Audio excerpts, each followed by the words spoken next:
मैं जवाबदेह हूं, आई एम अकाउंटेबल।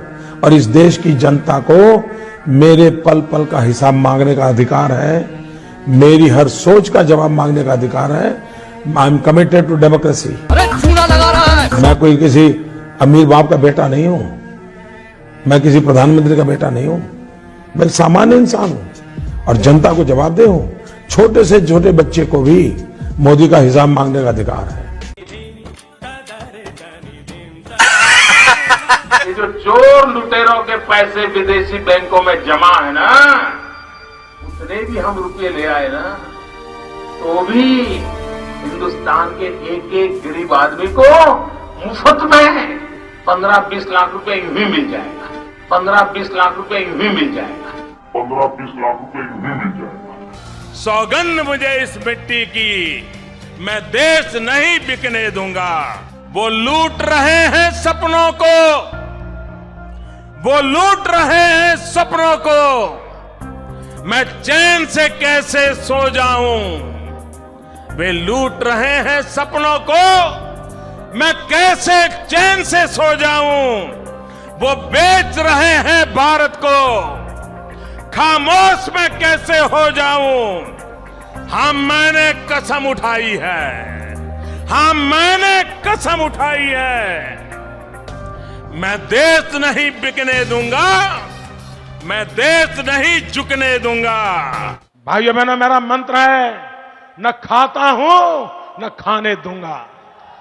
मेरे पास कोई अल्फाज नहीं है, मुझे माफ कर दे आप लोग सारे, मुझे छुट्टी दे दे, मैं इस दुनिया से छुट्टी चाहता हूं। आप मुझे यहां विकास करना है, मुझे यहां शिक्षा की चिंता करनी है, मुझे यहां किसानों को पानी पहुंचाना है, मुझे यहां किसानों को उनकी फसल पर पूरी कीमत मिले इसका प्रबंध करना है, मुझे नौजवानों को रोजगार देना है। महंगाई कहां से कहां पहुंच गई। एक तरफ जीडीपी का गिरना, दूसरी तरफ इन्फ्लेशन का बढ़ना।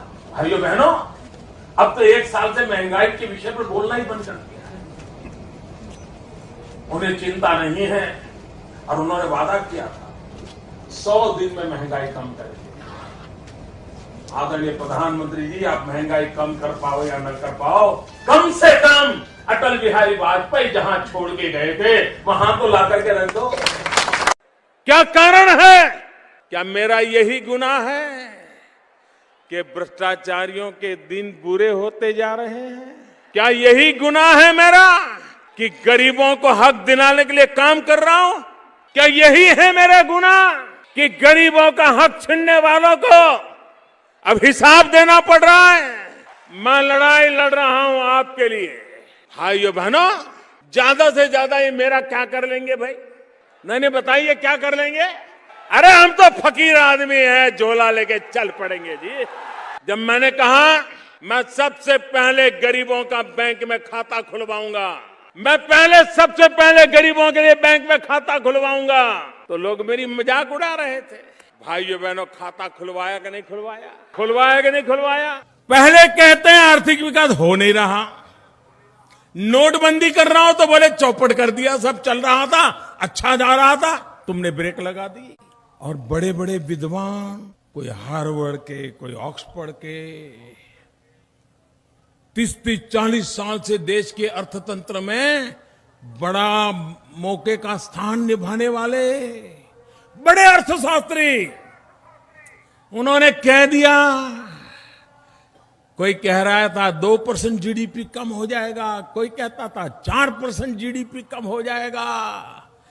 भाइयों बहनों, देश ने देख लिया हार्डवेयर वालों की सोच क्या होती है, हार्ड वर्क वालों की सोच क्या होती है, ये देश ने देख लिया।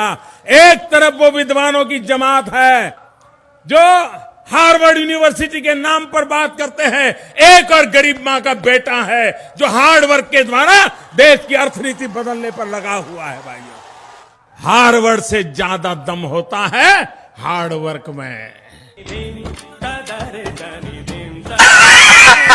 मेरे देशवासियों, मैंने घर, परिवार, सब कुछ देश के लिए छोड़ा है।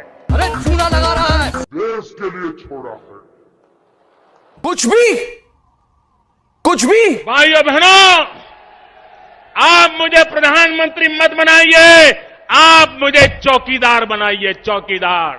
और आपको विश्वास दिलाता हूं, आप ऐसा चौकीदार बिठाओगे, मैं हिंदुस्तान की तिजोरी पर कोई पंजा नहीं पड़ने दूंगा।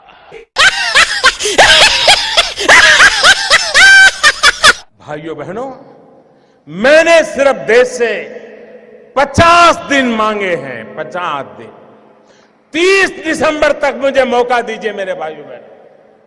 अगर 30 दिसंबर के बाद कोई मेरी कमी रह जाए, कोई मेरी गलती निकल जाए, कोई मेरा गलत इरादा निकल जाए, आप जिस चौराहे में मुझे खड़ा करेंगे, मैं खड़ा होकर के देश जो सजा करेगा वो सजा भुगतने के लिए तैयार हूं। अरे चूना लगा रहा है। सिर्फ 50 दिन, 30 दिसंबर के बाद मैं आपने जैसा हिंदुस्तान चाहा है वो देने का वादा करता हूं मेरे दोस्त।